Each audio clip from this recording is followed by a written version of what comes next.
La Bible reconnaît l'importance économique des animaux, mais ne manifeste absolument pas l'engouement que nos sociétés modernes manifestent envers ce que l'on appelle les pets, les animaux de compagnie. Encore que le respect vis-à-vis de l'animal est ordonné par le respect du Shabbat. Nous connaissons le verset Exode 20:10 qui dit « Yom Hashvei Shabbat l'Adonai », le 7e jour, c'est donc le Shabbat en l'odeur de l'Éternel ton Dieu. « Velo ta'aseh chol melacha le'avdecha amatecha ve'bemtecha » et donc vous ne ferez aucun travail, y compris donc l'animal.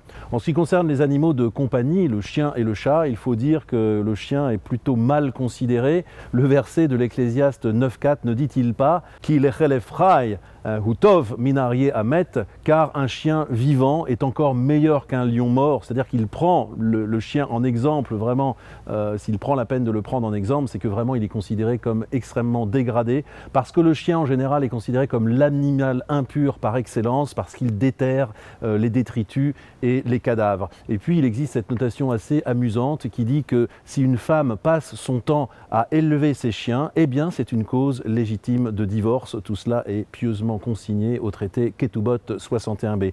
En ce qui concerne les chats, les Hébreux ont très certainement connu les chats lors de l'Égypte, où le chat était considéré comme un animal sacré, mais la Bible n'en parle pas. Le Talmud le fait, où le chat est reconnu comme utile, encore une fois, à manger les petits animaux nuisibles, mais par contre, sa moindre intelligence lui est créditée du fait justement qu'il mange trop de souris.